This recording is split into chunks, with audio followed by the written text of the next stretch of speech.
Eh ben, salut à tous. Vous m'entendez bien si je parle comme ça, c'est bon? Ok, parfait. Je suis très content de participer à nouveau au Lyon.js. Donc j'ai fait une ou deux sessions peut-être auparavant, il y a très longtemps. Donc je suis très content de revenir ici. Et du coup, je voulais vous partager un sujet dans lequel je baigne pas mal en ce moment, donc qui est Nux 3 et plus particulièrement les modules. Voilà. Donc tout d'abord, est-ce qu'il y en a parmi vous ici qui sont familiers avec Vue et peut-être plus particulièrement Nuxt? Ok, pas mal, c'est bien. Ok, cool. Donc du coup, la session, elle va se dérouler. Donc j'ai quelques slides à vous montrer et ensuite il y a un live coding. Donc bah, ceux qui sont un peu familiers avec Nux, du coup, je pense que ce sera assez compréhensible. Pour les autres, je vais essayer de bien expliquer les différents concepts pour que ce soit compréhensible pour tout le monde. Voilà, et bien évidemment à la fin de la session, n'hésitez pas, hein, surtout si vous avez des questions. Voilà, donc quelques slides sur les concepts de base du framework et ensuite on enchaînera sur le live coding. Donc typiquement, on va implémenter un module et qui, j'espère, vous permettra de voir à quoi ça sert, qu'est-ce qu'on peut faire avec, et voilà. Alors, donc moi je suis Nicolas Payot, je travaille chez Malte depuis un peu plus de 3 ans et demi maintenant, je suis rentré en octobre 2019. Avant ça j'ai fait pas mal de boîtes et je fais essentiellement du développement front-end. Donc chez Malte, essentiellement du développement front aussi, avec JavaScript, TypeScript, Vue et maintenant Nuxt depuis un petit moment, depuis l'année dernière. J'ai commencé en travaillant sur le produit et depuis début 2019, je travaille dans une équipe plutôt plateforme où je vais intervenir sur des sujets un peu front transverses qui vont avoir un impact sur un peu toute l'équipe produit, sur tous les développeurs en fait. Et donc un des gros sujets du moment, c'est Nuxt, puisqu'on est en train d'entamer une migration de nos JSP, oui vous avez bien entendu, Java Server Pages, vers Nuxt. Donc on a encore 90% de notre code base où les pages sont générées et sont gérées avec donc de la JSP. Alors il y a beaucoup d'applications Vue hein, qui tournent au milieu de tout ça, mais ce sont des applications SPA en Vue qui sont montées dynamiquement sur des JSP. Et donc on est en train de migrer tout ça vers Nuxt. On a commencé l'été dernier, donc on a à peu près 10% là, de la code base qui est migrée. Et donc c'est un chantier qui va durer, on espère peut-être un an, mais je pense plus. Donc on verra. Mais voilà, gros challenge en ce moment. Donc du coup, Malte sponsorise l'event, donc je me suis permis de mettre deux petites slides sur l'entreprise. Ah, il y a un peu de lag, mais ça marche. Je ne sais pas s'il y en a qui connaissent déjà Malte. Je sais pas si est-ce qu'il y a des freelances dans le meetup ici? Ouais. Ok, super. Vous êtes inscrit sur la plateforme? Cool. Donc quelques chiffres. Donc ouais, en deux mots, donc Malte, nous on est une marketplace, donc dont le but c'est d'aider les freelances et les entreprises à travailler ensemble en fait, hein. Donc du coup quelques chiffres maintenant. Donc il y a 500 000 freelances sur la plateforme. On est 600 employés maintenant. Alors je sais plus combien on était quand je suis arrivé en 2019, mais pas plus de 100 et quelques, un petit peu plus peut-être. On a 10 ans d'existence et donc maintenant il y a 60 000 clients sur la plateforme, 60 000 compagnies. Et donc du coup, pour vous donner un peu un aperçu des différents types d'entreprises qui existent sur la plateforme, donc on a autant des grosses entreprises comme la Société Générale, enfin les banques, la BNP Paribas, Total, EDF, mais aussi des startups ou des scale-up tels que on peut voir Mano Mano, Le Bon Coin, Spendesk. Donc bon, il y a un peu de tout. Il y en a pour tout le monde. Et voilà, je n'irai pas plus loin sur Malte. Et donc du coup, on va rentrer maintenant dans le vif du sujet. Alors quelques slides pour vous présenter le framework. Et ensuite, on pourra attaquer le live coding. Alors donc Nuxt, c'est un framework gratuit et open source, donc qui est basé sur Vue. Donc la version 3, Nuxt 3, elle est sortie l'année dernière, la version stable en novembre, si je me rappelle bien. Et donc elle est basée sur Vue 3. Donc de la même manière que Next est basé sur React. Donc c'est un framework assez opinionated, donc il vient avec déjà beaucoup de choses choisies, il y a déjà beaucoup de conventions qui sont prises. Donc ça peut avoir ses avantages et ses inconvénients, mais ça permet quand même d'avoir un ensemble de fonctionnalités qui sont déjà là, qui sont assez intéressantes. Donc par exemple, vous pouvez faire directement du SSR, donc du server-side rendering. Vous pouvez faire aussi du static site generation ou du CSR, du client-side rendering. Vous pouvez avoir des applis qui vont se comporter comme des apps Vue 3 normales. Et même d'autres modes de rendu qui sont aussi proposés, donc juste en modifiant quelques configurations. Vous avez d'autres fonctionnalités qui sont là directement. Par exemple, il y a le support automatique du code splitting, vous avez le tree shaking, vous avez le prefetching de liens par rapport à certaines balises dans vos pages. Donc tout ça, c'est assez intéressant. Euh, il y a une expérience de développement qui est quand même assez poussée, parce que ça vient avec pas mal de petits utilitaires qui facilitent grandement la vie. Donc par exemple, vous avez le support TS de base, vous avez des DevTools qui sont déjà fournis, et du coup, en fait, pas mal de petites choses qui font que développer une application ou un site web avec Vue 3 est quand même une expérience assez agréable. Alors on sent qu'il y a quand même euh, des choses qui font que, enfin, on voit que c'est quand même assez récent, parce que bon, c'est sorti l'année dernière, mais maintenant, il y a quand même plusieurs versions stables qui sont sorties et ça commence à être plutôt mature. Même si le nombre d'entreprises qui ont des apps ou des sites Nux 3 en production sont relativement faibles pour l'instant.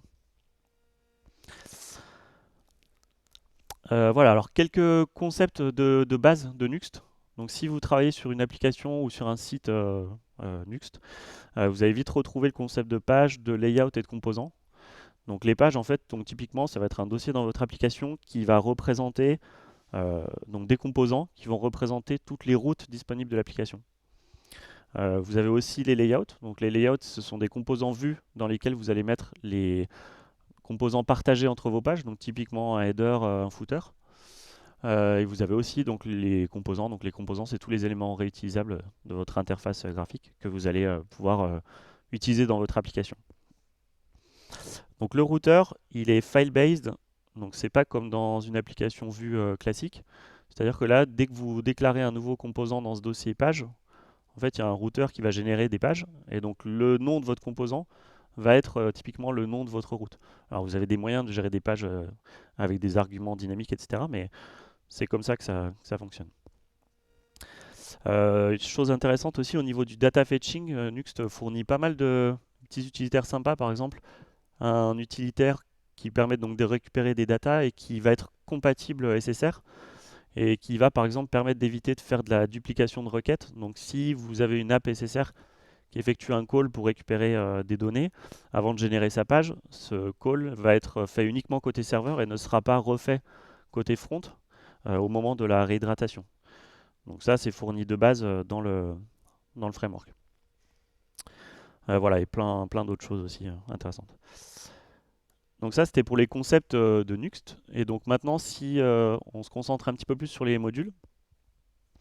Donc un module dans Nuxt, en fait, ça permet typiquement d'étendre ou d'améliorer une application Nuxt. Donc c'est-à-dire que vous allez pouvoir rajouter des fonctionnalités à l'application. Et ce qui est très très intéressant, c'est que vous allez pouvoir développer des fonctionnalités en toute autonomie à côté de l'application et l'utiliser par exemple dans plusieurs applications.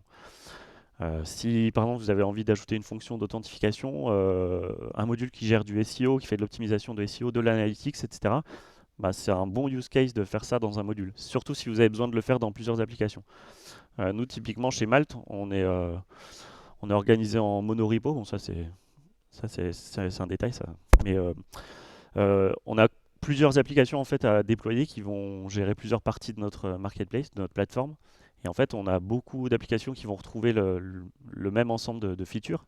Et du coup, faire des modules, ça permet de gérer des fonctionnalités d'un côté et de les incorporer super facilement dans les différentes applications, sans avoir de la duplication de code, etc. Donc c'est ça qu'on va voir juste après. Et typiquement, comment ça se présente un module? Un module Nuxt, en fait, c'est juste une fonction qui va être exécutée au build. Donc soit au build, soit au démarrage de l'application. Donc quand ici je dis démarrage, c'est si vous êtes en dev, ça va s'exécuter au démarrage de l'appli. Mais c'est pas quelque chose qui va s'exécuter au runtime. En fait, vous allez dire à votre module, met à disposition de cette application différents éléments qui eux vont tourner au runtime. Mais vous allez voir qu'il y a une fonction principale qui va être exécutée au build de l'appli et qui va permettre en fait d'ajouter, d'étendre les fonctionnalités de l'application. Voilà. Si vous voulez avoir des exemples de modules, vous pouvez visiter cette page. On ne voit pas très bien sur le noir ici, mais Donc la page nux.com modules, elle vous montre tous les modules qui existent, qui sont disponibles pour la version 3. Vous avez un module ESLint, Tailwind, Pinia, voilà, pas mal de choses, de l'IL 18N, etc. Donc il y a, c'est un peu comme des applications sur un store. Il y a pas mal de choses qui existent déjà. Voilà, donc du coup, je vous propose de faire maintenant une session de live coding. Donc on va essayer d'implémenter un module. Donc on part pas de zéro, j'ai quand même deux trois trucs qui sont préparés. Donc voilà, le but du jeu, ça va être d'implémenter un module de A à Z pour vous voir, pour vous montrer comment ça fonctionne et comme ça, j'espère que vous aurez un bon aperçu de ce à quoi ça sert. Alors, on va passer là-dessus. Alors je vais juste repasser en mode miroir, ce sera plus simple. Euh,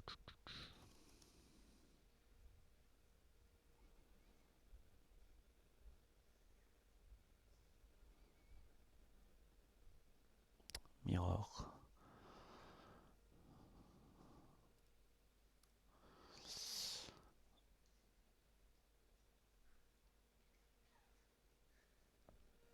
Ok, ça c'est pas mal. Ok, alors, je vais vous montrer tout de suite ce sur quoi on va travailler. Est-ce que ça va la taille de la police, c'est bon? Ouais, parfait, ok. Alors, on va se mettre ici. Ok, alors voilà notre application. Voilà, donc c'est tout simple pour l'instant, c'est juste une page. Donc vous imaginez un espace où du coup on peut gérer des annonces de jobs dans une entreprise. Donc là, admettons, je suis Talent Acquisition Manager chez Malte et je gère des jobs à mettre à disposition de futurs candidats. Donc là, voilà, j'ai juste un bouton ici qui fait rien du tout, mais qui me permet de créer un nouveau job. J'ai mes informations ici, et là, j'ai trois jobs qui sont listés. Donc cette application, pour l'instant, elle fait que ça. Et donc l'idée de notre module, là, c'est qu'on va faire une fonctionnalité d'authentification. En fait, ce qu'on va vouloir ici, c'est que si, par exemple, on n'est pas logué, ben, je voudrais être redirigé sur une page de sign-in. Ensuite, je voudrais pouvoir me loguer avec cette page de sign-in, ne pas être redirigé du coup si je suis connecté. Et ensuite, dernière petite fonctionnalité, on va vouloir afficher ce bouton uniquement si on a des droits d'admin. Donc on va essayer de coder ça, vous verrez normalement en à peu près 30 minutes ça tient, si tout va bien. Euh, donc on va commencer. Alors, je vais vous montrer comment est organisé donc le projet. Alors je ne sais pas s'il y en a qui ont l'habitude d'utiliser PNPM. C'est bon, moi je l'ai utilisé parce qu'on utilise ça chez Malte. C'est même principe que NPM, Yarn, c'est la même chose. Il y a quelques différences, mais même principe. Et donc là, en fait, dans mon application, j'ai un mini monorepo. Donc j'utilise les workspace PNPM. Mon application, elle se trouve dans le dossier apps et mon module Nuxt, il se trouve dans le dossier modules. Ce qu'il y a dans package, c'est juste ESLint Prettier, ça on va pas s'en occuper. Mais ce qui nous concerne, en fait, notre application, elle se trouve ici. Donc elle s'appelle Nuxt Jobs. Et du coup, notre module, il se présente ici. Alors, je vais vous montrer tout de suite comment se présente le module. Donc quand vous générez un module Nuxt, vous avez une commande qui utilise l'utilitaire Nuxi. Donc Nuxi, c'est un petit CLI qui vous permet de soit générer une application Nuxt ou de générer un module. Et du coup, ça vous génère cette structure de dossier. Donc ici, on a notre package JSON avec le nom de notre module ici. Le nom ici est important parce que généralement, c'est ce qui va servir à le mettre en référence en fait dans l'application Nuxt qui va l'utiliser. Et le fichier principal de notre module, il se trouve ici, dans src module. Donc tout à l'heure, là, dans le slide, je disais, le module, c'est une fonction qui va être exécutée. En fait, c'est cette fonction setup qui va être exécutée quand vous lancez l'application qui va utiliser le module. Donc dans cette fonction, on a des choses intéressantes. Donc ici, on a des données méta. Donc ici, le name, c'est ce qui va nous permettre de référencer le module dans l'application Nuxt. Et ici, ces deux lignes-là, en fait, elles permettent juste de créer un resolver et du coup ici de créer un pass vers ce runtime dir. Et en fait, ce runtime dir ici, ça c'est ce qu'on va alimenter au fur et à mesure là, du live coding. C'est les éléments qui vont être exécutés au runtime et qui vont permettre d'ajouter des fonctionnalités à l'application. Voilà, alors une chose qui est ultra intéressante avec les modules, c'est qu'ils viennent avec un playground. Et donc le playground, en fait, c'est ni plus ni moins qu'une app Nuxt minime qui se trouve ici. Et du coup, ça permet de lancer le module euh, complètement enfin, complètement en toute autonomie, sans l'application. Donc je vais le lancer ici. Il s'appelle NuxtOS module. Et du coup, là, vous voyez, ben, pour l'instant, il n'y a rien. Il y a juste écrit Hello Malt NuxtOS module. Et donc en fait, je peux faire ce que je veux dedans, vérifier que tout marche bien. Et ensuite, une fois que je suis sûr de ce que je veux faire, je peux ajouter mon module dans l'application. Voilà. Alors donc la première chose qu'on va faire ici, c'est qu'on va essayer de créer cette nouvelle page de sign-in. Donc, on va se mettre dans le dossier runtime et on va créer du coup un nouveau fichier qui sera dans un dossier pages et qui va s'appeler signin.view. Donc j'ai des petits snippets parce que c'est pas intéressant que vous me voyez coder toute cette page sign-in. Mais donc en fait, il y a deux choses, il y a deux inputs ici, email, password. Il y a un bouton de type submit et donc ça transmet notre formulaire. Cette fonction submit, elle est appelée ici sur l'événement submit. Et du coup, qu'est-ce que ça fait? Ça utilise le navigate to de Nuxt. Et navigate to, c'est un petit utilitaire qui permet de rediriger la page sur une autre, d'être redirigé sur une autre URL. Alors, une fois qu'on a fait ça, en fait, on va pouvoir du coup tester notre page directement dans le playground. Alors pour l'instant, le playground, il a juste un. Donc ça, c'est notre application Nuxt qui est liée au module. Pour l'instant, il y a juste un app.view. Donc nous, ce qu'on va faire, on va créer aussi une page. Et on va l'appeler index.vue. Donc ça va être notre page principale. Je pense que j'ai fait aussi un folder ici. On va supprimer. Voilà, ça c'est mieux. Dedans, je vais juste recopier ça. Hop. Et en fait, le app.view ici, je lui mets ce petit tag spécifique à Nuxt, qui est Nuxt page, et du coup, qui va permettre en fait de placer ici le contenu de chaque page, si jamais vous avez plusieurs pages. Donc là, normalement, voilà, je vais retourner sur mon playground, donc la home, c'est mon petit slash ici. Voilà. Donc maintenant, moi, ce que je veux vérifier, c'est que si je vais sur... enfin, ce que je voudrais, en fait, c'est aller sur slash sign-in, et que ça m'ouvre cette nouvelle page de sign-in qu'on a créée. Pour l'instant, il n'y a rien de configuré, donc ça ne va pas marcher, mais je vais vous montrer comment on configure ça dans le module. Voilà, donc le module, il permet de faire plusieurs choses. Il y a une feature que vous pouvez faire depuis un module, c'est étendre en fait les pages d'une application Nuxt. C'est-à-dire ajouter autant de pages que vous voulez. Donc pour ça, il y a une fonction qui existe, qui s'appelle extend pages, qui prend en argument une fonction, donc qui va être la liste des pages courantes de l'application. Et en fait, vous allez pouvoir ajouter en fait n'importe quel fichier dedans qui va servir de page. Donc moi, je vais ajouter ma nouvelle page sign-in. Ce que je vais lui fournir, c'est un nom. On va l'appeler sign-in. Je vais lui fournir surtout un pass. Ce qui nous intéresse ici, c'est ça. Et on va lui fournir le pass vers son fichier. Et donc c'est là qu'on va utiliser nos resolvers. Donc on fait resolve runtime dir. Et ici, du coup, comme ça, à partir de là, on peut juste passer le chemin du fichier. Donc sign-in. Si vous voyez que je fais une boulette, n'hésitez pas. J'ai déjà galéré plus de 2 minutes sur un point qui manquait quelque part sur une session précédente. C'était très embarrassant.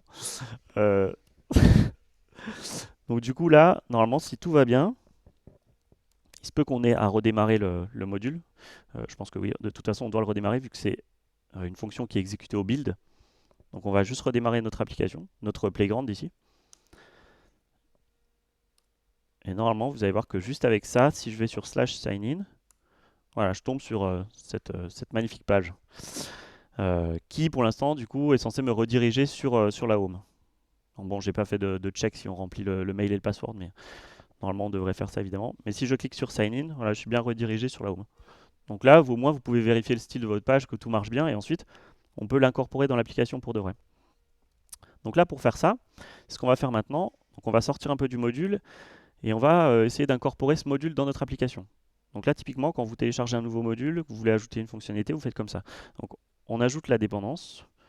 Donc ici, moi, je suis dans un contexte monorepo avec PNPM. Donc du coup, il s'appelle Nuxt Host Module. Et je vais donc gérer sa version comme ça. Voilà. Et ensuite, la seule chose que vous avez à faire, en fait, c'est aller dans ce fichier nuxt config.ts. Donc ça, c'est le fichier de configuration que chaque application Nuxt va contenir. Et vous ajoutez les modules que vous souhaitez ici, dans ce tableau module. Il faut savoir que l'ordre est important, puisqu'en fait, l'ordre va déterminer l'ordre de build dans lequel va s'exécuter, l'ordre dans lequel va s'exécuter les fonctions dans la phase de build. Donc ici, ben, moi j'ai un module déjà Tailwind, un module Pinia Nuxt. Donc c'est pas nécessaire que je le mette avant, mais si vous avez des modules qui sont un peu dépendants, il faut faire un peu attention à l'ordre. Voilà. Et donc normalement, là je refais un petit pnpm install. Si tout va bien, on va redémarrer l'application et normalement cette page sign-in devrait être là tout de suite. Donc évidemment, ce qui est intéressant, c'est que si vous avez plusieurs applications Nuxt, vous avez juste à ajouter votre module et vous avez cette page qui est là, toute prête. Euh, donc là, on va lancer l'app Nuxt Jobs. Voilà, donc là, je suis sur la home et si je vais sur Sign In, vous avez la page Sign In qui est là directement. Et donc du coup, on peut revenir dessus. Voilà, donc ça, c'est la première chose qu'on peut faire avec un module, on peut étendre les pages. Euh, Deuxième chose maintenant, nous, ce qu'on va vouloir faire, c'est être redirigé en fait sur cette page de Sign In si on n'est pas connecté. Donc pour ça, on va utiliser un mécanisme, on va utiliser un middleware. Ça, c'est un truc un peu commun à d'autres frameworks. Un router middleware. Et donc ce router middleware, ce qu'il va nous permettre de faire, c'est qu'il va être appelé en fait à chaque fois qu'on va demander une route. Il va vérifier une condition et si cette condition n'est pas remplie, il peut nous rediriger quelque part. Donc ça, on va aussi le gérer au niveau du module. Et donc pour ce faire, on va créer un nouveau fichier. Donc dans ce dossier runtime, en fait, on va créer un plugin. Et donc il va s'appeler plugins host, on peut l'appeler host.ts. Là, j'ai aussi un snippet. Bon, c'est pas intéressant. Voilà. Et donc ce qui est intéressant, donc c'est d'une part cette fonction là, define next plugin, qui va nous permettre de définir un plugin qui va être exécuté au runtime. Ça, c'est pas quelque chose qui va être exécuté au build. Et en fait, ce plugin, il nous ajoute un middleware de route qui est nommé ici, que j'ai appelé host. Donc c'est-à-dire que ce middleware, en fait, il va falloir que je déclare dans chaque page où je veux l'utiliser, que cette page va utiliser ce middleware. Donc nous, on va l'utiliser dans notre home. Et donc ce qu'il va faire, ce middleware, il va juste vérifier si je suis connecté. Pour l'instant, je vais juste utiliser une variable comme ça, mais on fera un petit truc un peu mieux juste après. Voilà, et donc si on est connecté, si on n'est pas connecté, pardon, on va faire return navigate to, voilà, sur la home. Alors, si je fais juste ça, bon là ça ne marchera pas parce qu'il faut maintenant que je spécifie dans mon module que je veux utiliser cette fonctionnalité, cet élément là dans une application. Je veux le mettre à disposition. Donc pour faire ça, on retourne dans module TS ici.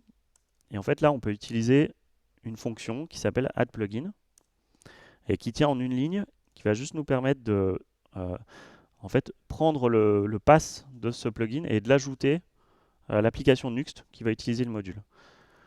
On va aussi prendre à partir du runtime dir. Du coup, dedans, voilà, on va juste passer le pass du fichier.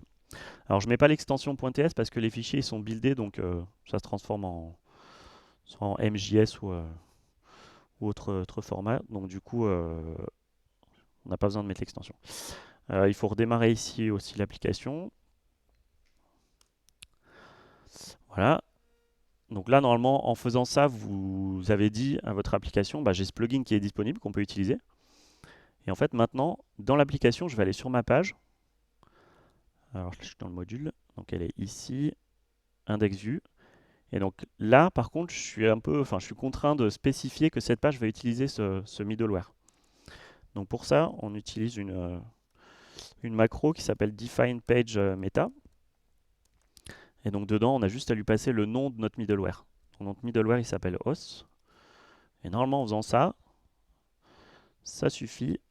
Alors je vais plutôt le... Alors il y a tout un système de raccourcis un peu subtil avec Nuxt. Qu'est-ce qu'il me dit là? Bon, On va voir. Donc là, je suis connecté, tout va bien.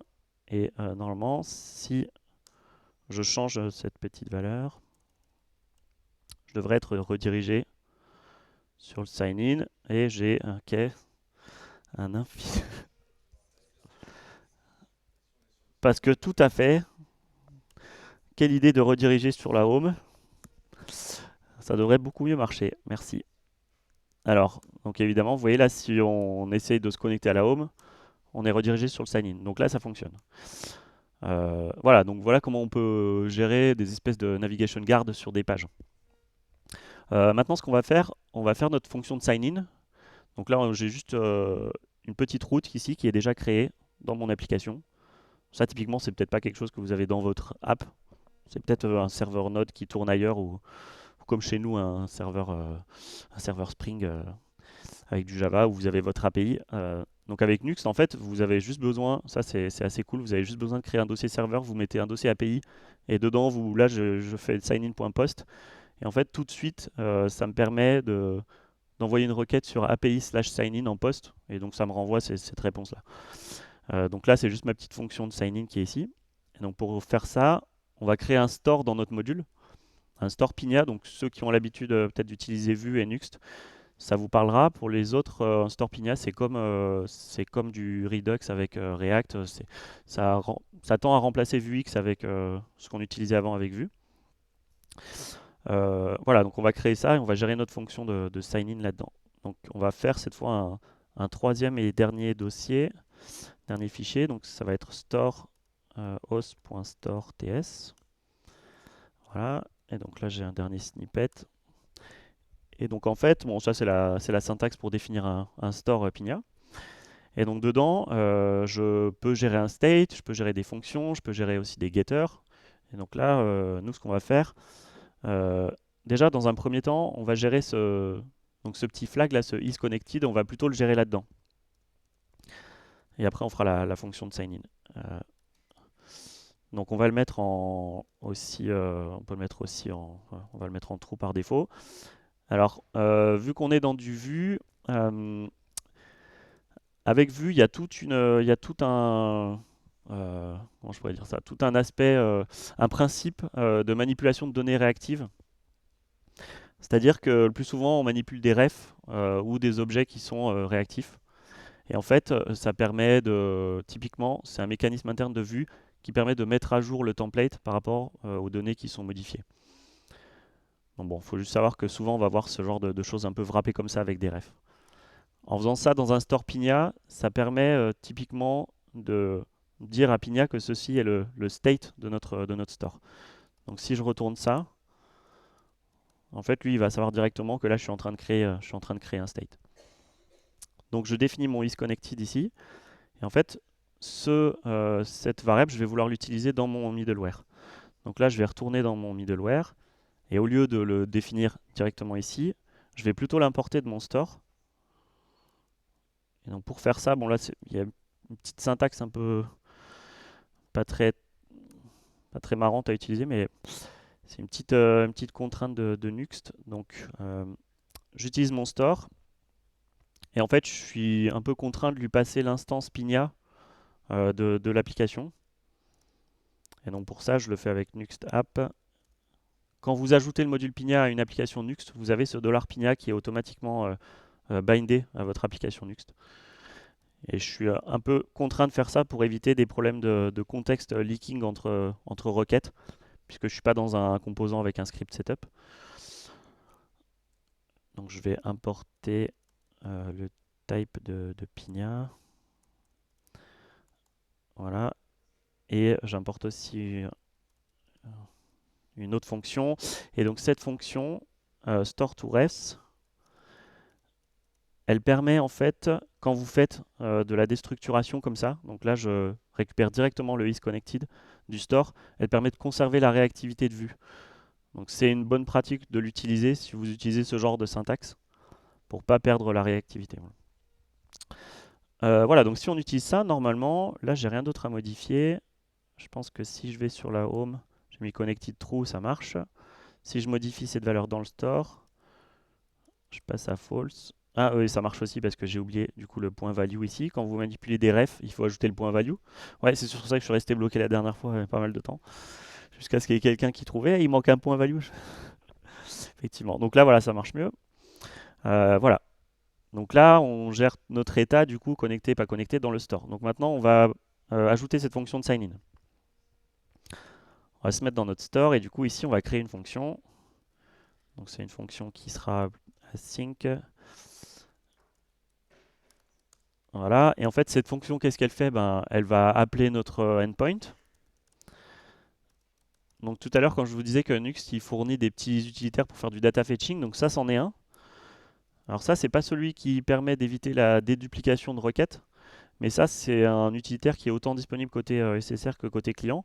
Là, vu qu'on c'est quelque chose qu'on va déclencher sur le clic du bouton, c'est toujours un truc qu'on fera côté client, donc il n'y aura pas de problématique de déduplication de requêtes. Voilà, et donc on va targeter API sign-in, et donc c'est un post.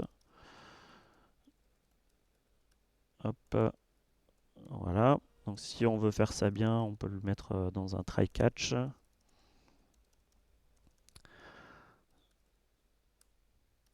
Hop, et donc du coup, on va partir du principe que si on arrive à ce moment-là, on est connecté. Donc là, on va faire is connected value true, voilà. Et une fois qu'on est connecté, on va se rediriger sur la home. Hop, voilà, bon, on n'a même pas besoin de return en fait, ça suffit. Voilà, on n'oublie pas d'exporter cette fonction. Voilà, et donc cette fonction, on va pouvoir l'utiliser dans notre page. Donc dans notre sign-in ici, on va cette fois importer la fonction depuis notre store. C'est pas sign-in, on va référencer notre store qui est non, ici. Voilà, et on va vouloir utiliser notre fonction de sign-in. Voilà, donc là, on est dans un composant vue. Et vu qu'on est dans un script setup, donc ça utilise l'API de composition. Ça, c'est un truc qui est arrivé avec Vue 3. Ici, on n'a pas besoin de spécifier l'instance de Pinia parce qu'en fait, il y a une transformation qui est faite et qui va la passer directement. Donc là, c'est pas la peine de le faire dans ce contexte-là, pour la petite histoire. Et donc, on va appeler notre fonction de sign-in ici. Voilà, et normalement, ça devrait faire le job. Alors, on va essayer. Voilà, donc là je suis logué. Évidemment, les données ne sont pas persistées là, donc euh, on est toujours redirigé une fois qu'on rafraîchit la page. Mais du coup, ce qu'on va faire dans notre store, je ne sais pas si vous aviez vu quand je vous ai montré le endpoint, il ajoute un petit cookie en fait dans notre requête, donc qui va être après dispatché dans les différentes requêtes. Et donc ce que je peux faire en fait, c'est utiliser plutôt la valeur de ce cookie. On va dire que j'ai un session ID, donc je vais l'utiliser ici. Ça, c'est un autre utilitaire de Nuxt qui vous permet de récupérer les cookies assez facilement. Il s'appelle Session ID, je crois. Et donc, je vais juste vérifier s'il n'est pas nul, hein. On ferait peut-être pas comme ça en vrai, mais voilà. Et donc là, normalement, je me log. Et vous voyez, je rafraîchis la page. Et en fait, j'ai bien le cookie qui est présent. Si on regarde dans l'application, on a bien voilà, notre cookie de session, voilà, triple X. Euh, Voilà, donc ça c'est pour la gestion du store, donc depuis le module. Alors pour l'instant, on a juste utilisé le store au sein du module. Mais ce qui est intéressant, c'est qu'en fait, avec ce module, on peut aussi du coup mettre ce store à disposition des applications Nuxt qui vont utiliser le module. Et donc pour ça, parce que la dernière étape là sur notre application, c'est de faire en sorte que ce bouton Create New Job apparaisse uniquement si on a des droits d'admin. Donc pour faire ça, on va dans ce fichier module TS juste faire en sorte que ce store soit disponible aussi dans les applications qui utilisent ce module. Donc pour ça, on a une troisième fonction là qui s'appelle add-import-dir, qui s'exécute aussi en une ligne et qui permet juste de référencer en fait n'importe quel dossier. Là, c'est pas forcément un store, ça peut être n'importe quoi, un dossier de composable, ce que vous voulez. Et voilà, il faut juste mettre le chemin en fait vers le store. Donc runtime store. Normalement, ça suffit. En faisant ça, je redémarre mon application. Et en fait, quand vous faites ça, Nuxt va générer des fichiers. Donc ce dossier .nuxt, il y a plein de fichiers auto-générés qui sont dedans. Et normalement, si vous regardez sur import DTS, vous pouvez voir ici voilà, que le useOS là, de mon module, il a été généré. Et donc ça me permet de l'utiliser dans mon application Nuxt. Et donc si je me mets dans ma page, donc là moi j'ai envie de me mettre dans la home, ici, je vais pouvoir en fait importer directement ce store depuis ce dias import. C'est des raccourcis, ça a ses avantages et ses inconvénients. Bon, pour l'instant on n'a pas encore eu trop de problèmes, mais il y a quand même certains risques de conflit. Voilà, donc là je vais utiliser mon store et en fait ce que je veux moi c'est utiliser une variable là qui sera isadmin que j'ai pas encore créée mais on va le faire tout de suite. Voilà, donc on va faire comme ça. Euh, on va utiliser aussi cette fonction de Pignat pour ne pas perdre la réactivité. Et du coup ce isadmin c'est ce qu'on va mettre sur notre bouton ici. Voilà. Hop, donc qui sera un booléen et je vais juste le rajouter dans mon store. Bon, on va juste le gérer avec un booléen, hein. On va dire true pour l'instant, on n'oublie pas de l'exporter. Voilà. Et normalement, ça devrait faire le taf. Donc là, il est bien présent. Et si je modifie sa valeur, hop, voilà, là il disparaît. Donc là, on n'a plus les droits d'admin, donc le bouton disparaît. Voilà, donc du coup, voilà, c'était la troisième fonction pour vous montrer comment, ici on utilise un store, mais vous pouvez utiliser n'importe quel dossier qui contiendrait des éléments intéressants à utiliser dans votre application. Voilà, c'était à peu près tout sur le module. Et du coup, voilà, si je reviens ici, voilà. Eh ben, écoutez, merci beaucoup. Si vous voulez regarder donc l'exemple de code, ça se trouve ici.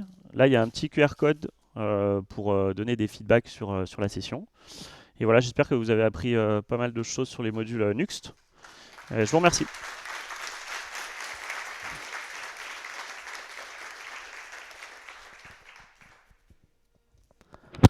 Des questions?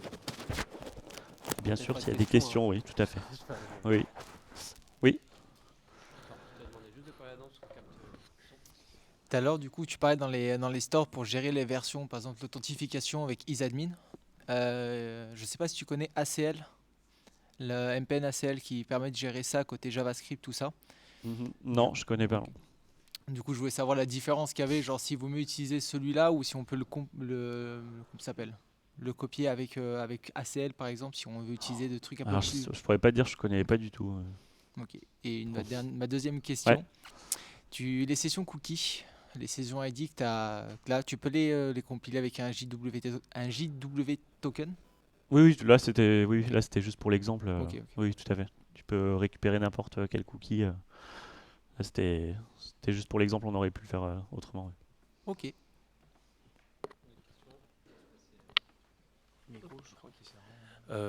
Juste pour savoir, au niveau de la notion de module, est-ce que tu aurais tendance à considérer que tout est module et à tout développer en module ou à développer quand même au sein de ton application globale Ouais, c'est une très bonne question. En fait, tout va dépendre de à partir de quel moment tu vas te dire, bah tiens, cette fonctionnalité, j'en ai besoin dans telle ou telle application. Si tu en as besoin dans une application, bah oui, c'est pas forcément utile de faire un module, mais à partir du moment où tu vas l'utiliser deux voire trois fois, nous c'est ce qu'on fait aussi. Ouais. Donc par exemple, typiquement, on a un module qui va gérer l'authentification, on a un module pour gérer, pour ajouter des choses qui sont liées au SEO. On a un module pour tout ce qui est data fetching, donc toutes les choses un peu core, on va plutôt faire un module. Ouais. Merci. Je vois ça, comment ça se passe, les tests unitaires avec des modules, genre les mocks ou tout ça, comment tu t'en sors? Ouais, très bonne question. Alors ça, c'était un sujet qui n'était pas frais qui était pas sec jusqu'à il y a pas longtemps. Et même si vous allez sur la doc officielle, il n'y a pas vraiment de recettes pour les tests unitaires. Il y a pas mal de choses pour les tests d'intégration, même voire tests end-to-end, où on monte directement une app Nuxt, etc. Mais c'est un peu lourd. Mais du coup, il y a quand même, donc il y a un des core un membre de la core team, Daniel Rowe, qui a fait un package qui s'appelle Nuxt Vitest, qu'on utilise nous chez Malt et qui permet de faire des tests unitaires quand même sur des applications et sur des modules. Et en fait, dans le cadre d'une application, tout ce qui vient d'un module, généralement, c'est des choses que vous importez de ce dias imports. Et donc du coup, il y a des petits utilitaires dans ce Nuxt Vitest qui permet de moquer tout ce qui arrive de dias imports. Donc avec Vitest, ouais, ça marche pas mal. Donc ouais, on moque quand même pas mal de trucs. Ouais.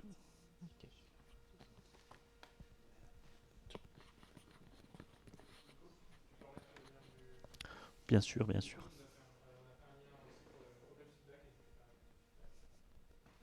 Je voulais savoir pour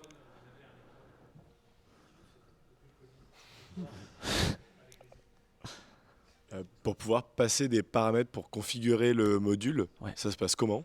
Ouais, très bonne question. Ça, je l'ai pas montré, mais je peux vous montrer. Alors en fait, donc dans cette fonction module TS, ici, tu as les options. Donc le module options sont des choses qu'on peut passer ici. Alors je sais plus si le premier paramètre c'est Nuxt ou est-ce que c'est les options. Alors c'est peut-être un des deux, il faut que je revérifie, mais en tout cas tu as la possibilité de passer les options du module ici. Et donc tu définis ton interface ici, et une fois que l'interface est définie, l'objet va être directement typé là-dedans. Et en fait, dans l'application, ça va se comporter de cette manière. Donc tu vas aller dans le Nuxt config TS, et en fait, à partir de ce module, la syntaxe elle est comme ça. On utilise en fait, on fait un sous-tableau, et là-dedans tu passes les options. Par exemple, n'importe quoi. Et donc, ce qu'il faut savoir, c'est que c'est des options qui vont être accessibles uniquement à l'étape de build. Il y a des mécanismes un peu pour faire en sorte qu'elles soient aussi dispo dans le runtime, mais c'est plutôt des choses qui seront là pour le build. Et voilà, c'est de cette manière qu'on passe des options. Donc, généralement, les modules ont pas mal d'options ouais, à passer. Ouais. Ok, merci.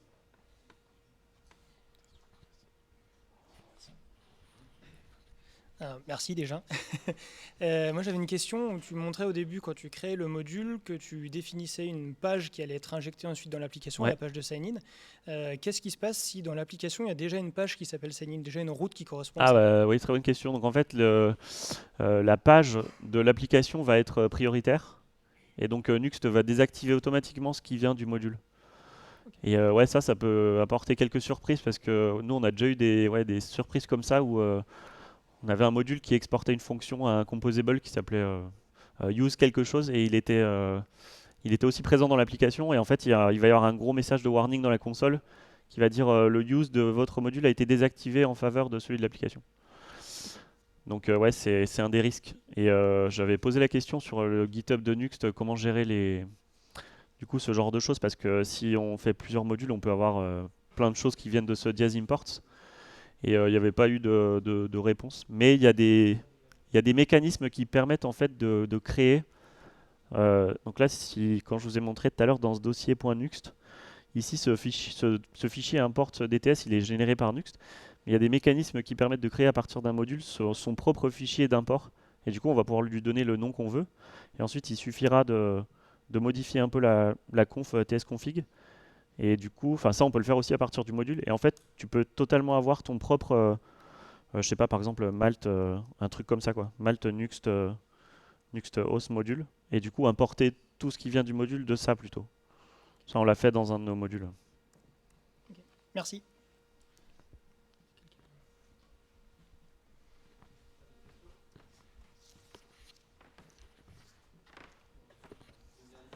Ouais.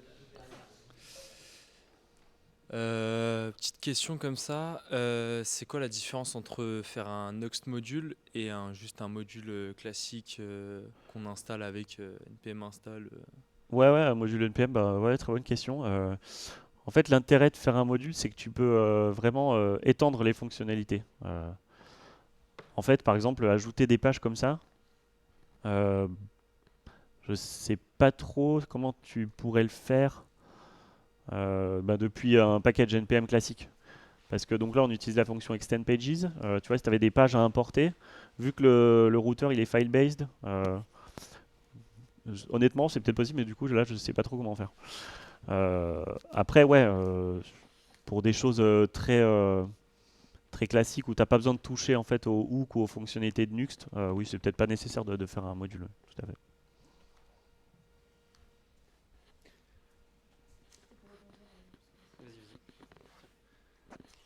Je m'étais posé un peu la même question, c'était par rapport, j'ai vu qu'il y avait des modules de Tailwind, je sais pas comment on prononce, ou Pinia.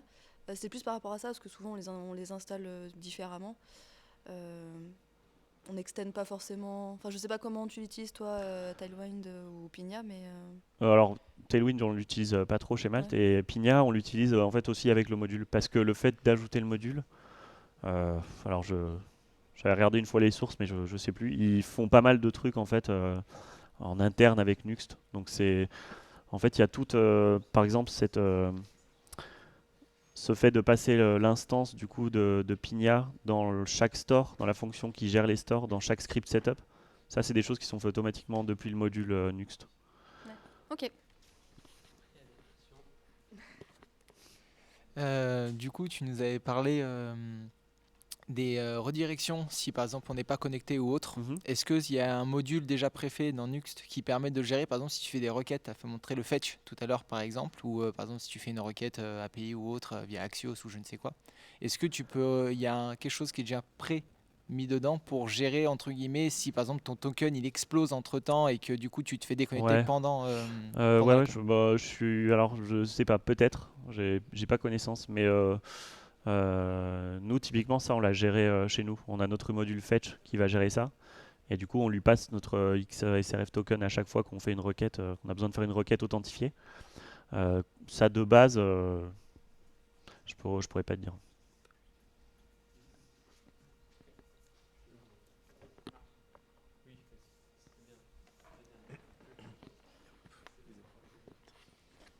Est-ce que tu as touché la fonctionnalité des layers de Nuxt 3 ou pas? Ouais, très bonne question. Non, chez Malte on l'a pas utilisé. D'accord. Moi non plus, mais j'ai l'impression que ça ressemble à ce c'est que tu as super montré. intéressant, ouais, et je vois plein de gens qui louent les avantages de cette fonctionnalité, et en fait je pense que ça peut être utile si par exemple on a plusieurs applications qui vont utiliser un même ensemble de modules avec une conf commune peut-être à chacune de ces applications.